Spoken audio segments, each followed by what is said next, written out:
हाय दोस्तों, कैसे हैं आप? मुझे आशा और उम्मीद है कि आप बहुत ही मस्त जबरदस्त होंगे और जहां पर भी होंगे मेरी वीडियो को देख रहे होंगे। और मैं आज स्टार्ट करने वाला हूं प्रश्नावली 1.6 को। तो आइए देखते और सीखते। और हाँ, एक चीज और कि इस वीडियो में आप लास्ट तक बने रहिएगा। अगर ये वीडियो पसंद आए तो एक प्यारा सा लाइक करके जाइएगा और चैनल जरूर सब्सक्राइब कर लीजिएगा ताकि आने वाले समय में आपको इस तरीके का वीडियो मिलता रहे। तो आइए देखते हैं प्रश्नावली 1.6 का पहला क्वेश्चन। पहले क्वेश्चन में दिया है ज्ञात कीजिए, जिसमें 3 क्वेश्चन दे रखे हैं। इसमें दिया है कि 64 पर घात 1/2। इसको हल करने के लिए सबसे पहले हम क्या करेंगे, 64 का गुणनखंड निकालेंगे।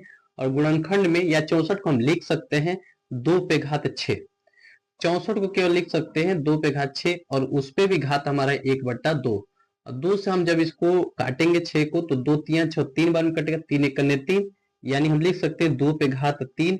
और इसका जब हम विस्तार करेंगे, इसको खोलेंगे, 2 का गुणा 3 बार करेंगे, 2 दूनी 4 तेई, 2 दूनी 4 दूना 8 हो जाएगा। ये आपका आंसर हो जाएगा। सेकेंड नंबर क्या है, 32 पर घात 1/5 है तो हम 32 को लिख सकते हैं, 32 को लिख सकते हैं 2 पे घात 5 और इस पर घात है 1/5। 5 से 5 कट जाएगा, बराबर 2 आएगा, यानी 2 एक करने 2, 2 ही होगा। यानी हमारा 32 पे घात 1/5 का आंसर हमारा आ गया 2। थर्ड नंबर क्वेश्चन, 125 पर घात 1/3। हम 125 को लिख सकते हैं 5 पर घात 3 और इस पर भी घात है 1/3। 3 से 3 कट जाएगा, बचेगा हमारा 5। ये आपका आंसर रहा। तो ये रहा हमारा क्वेश्चन नंबर 1 का। ये तीनों जो पार्ट दिए हैं, तीनों क्वेश्चन दिए, उसका आंसर। अब आते हैं हम सेकंड नंबर क्वेश्चन पे। क्वेश्चन नंबर 2 में, प्रश्न नंबर 2 में दिया 4 क्वेश्चन दिए गए हैं। एक हमारा ये हो जाएगा क्वेश्चन नंबर 4। क्वेश्चन नंबर 4 में हो जाएगा आपका 125 पे घात -1/3, -1/3 दिया। आइए देखते हैं, इस क्वेश्चन को हल करते हैं। सबसे पहले पहला क्वेश्चन करेंगे तो 9 को हम लिख सकते हैं, 9 को लिख सकते हैं 3 पर घात 2 और इस पर भी, यानी 9 पे घात 3/2 है तो हमने 9 को हमने घात के रूप में लिख दिया 3 पर घात 2 और इस पर भी घात है 3/2। 2 से 2 कट जाएगा, बचेगा हमारा 3 पे घात 3 और 3 पे घात 3 का मतलब होता है 3 का गुणा 3 बार।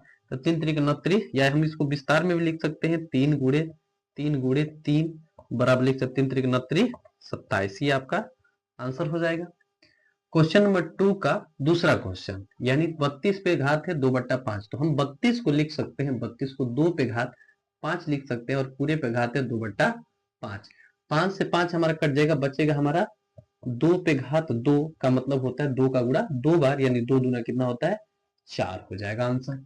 क्वेश्चन नंबर 3, 16 है, 16 पर घात 3/4 है तो हम 16 को लिख सकते हैं 2 पे घात 4, 2 दूना 4 दूना 8 दूना 16 और इस पर भी घात है हमारा 3/4। 4 से 4 कट गया, बचा हमारा कितना 2 पे घात 3, 2 पे घात 3। इसका मतलब क्या, 2 का गुणा 3 बार, 2 दूना 4 दूना 8। ये हमारा हो जाएगा आंसर 8। आते हैं क्वेश्चन नंबर 2 का लास्ट क्वेश्चन, चौथा।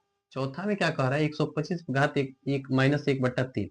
सबसे पहले हम 125 को देखेंगे। 125 को हम क्या लिख सकते हैं, 5 में घात हम लिख सकते हैं 3 और उस पर भी घात है हमारा -1/3।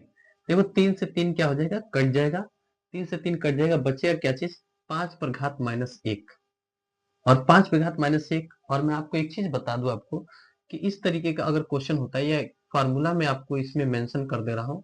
जैसे कोई है, कोई संख्या है, जैसे कोई m है, m संख्या है, उस पर घात -1 है तो हम इसको लिख सकते हैं, हम इसको लिख सकते हैं, हम इसको लिख सकते हैं 1/m। हम इसको इस रूप में लिख सकते हैं, 1/m के रूप में लिख सकते हैं। ठीक ऐसे ही वह, यानी m पर घात -1 को हम 1/m के रूप में लिख सकते हैं, वैसे 5 पर घात -1 को हम लिख सकते हैं 1/5। ये हमारा आंसर हो जाएगा। तेरह हमारा क्वेश्चन नंबर 2 का आंसर। अब हम आते हैं क्वेश्चन नंबर 3 पे। प्रश्न नंबर 1.6 का हम 2 क्वेश्चन हल कर चुके हैं। तीसरा क्वेश्चन क्या कर रहा है, सरल कीजिए। पहला सरल कीजिए में पहला क्वेश्चन है 2 पे घात 2/3 इंटू गुणे 2 पर घात 1/5। मैं आपको बता दूं फ्रेंड्स कि जब कभी इस तरीके का क्वेश्चन आता है और आधार सेम होता है तो घात आपस में क्या होते हैं, जुड़ जाते हैं। तो हम इसको लिख सकते हैं 2 पर घात 2/3 प्लस 1/5। अगर ये इंटू हो रहा है, अगर गुणा हो रहा है, गुणा होने के कंडीशन में अगर आधार सेम होता है, आधार सेम होता है तो घात आपस में जुड़ जाते हैं। हम आगे में लिख सकते हैं ये बट्टा ये 2 हो जाएगा और हम इसको जोड़ सकते हैं। 5 तिहाई 15, 5 तिहाई 15, 5 दूना 10, 5 दूना 10 और 3 एकने 3, तो 5 10 3 13, 13 बटा 5 तिहाई 15, ये हमारा आंसर हो जाएगा।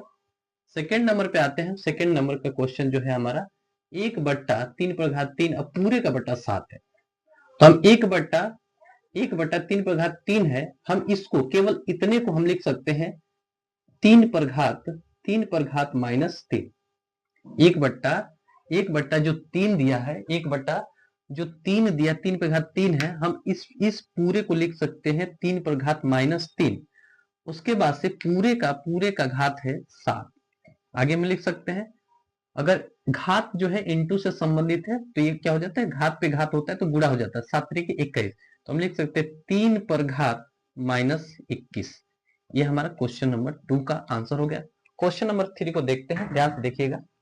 क्वेश्चन नंबर 3 क्या कह रहा है कि 11 पर 1/2 घात और पूरे का बट्टा 11 पर घात 1/4। यहाँ पे हम देखेंगे ये बट्टे के रूप में, भाग के रूप में है और आधार दोनों का सेम हो रहा है, 11 पे 1/2 और 11 पे 1/4।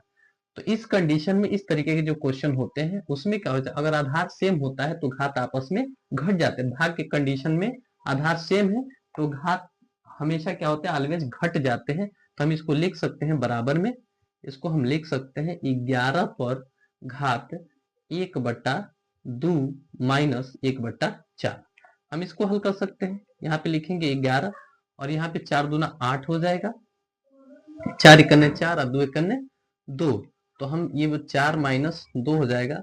और आगे में लिख सकते हैं 11 पे घात 4 में से 2 गया, 2 बचा और यहाँ पे 8 बचा। हम यहाँ पे क्या कर सकते हैं, काट भी सकते हैं या लिख सकते हैं हम 11 पे घात 1/4। ये हमारा आंसर हुआ। इसका हम लास्ट क्वेश्चन देखते हैं। 7 पे घात यानी 7 पे घात 1/2 है और इंटू का मतलब गुणा होता है और 8 पे घात है 1/2। तो इस कंडीशन, इस तरीके जो क्वेश्चन होते हैं, जैसे ए पे पावर m इंटू बी पर पावर n जो होता है, तो हम नीचे वाली आधार का गुणा कर देते हैं और घात केवल सिंगल, घात समान है तो केवल घात एक रह जाता है।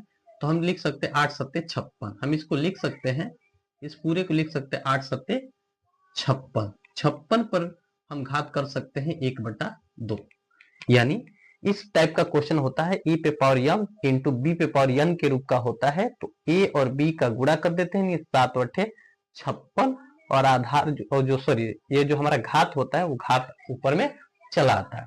हम इसको क्या कर सकते हैं, या तो इतना हम छोड़ सकते हैं, इतना ही छोड़ सकते हैं, हाँ इतना ही छोड़ सकते हैं। इसके आगे आप चाहो तो देखते हैं क्या होता है।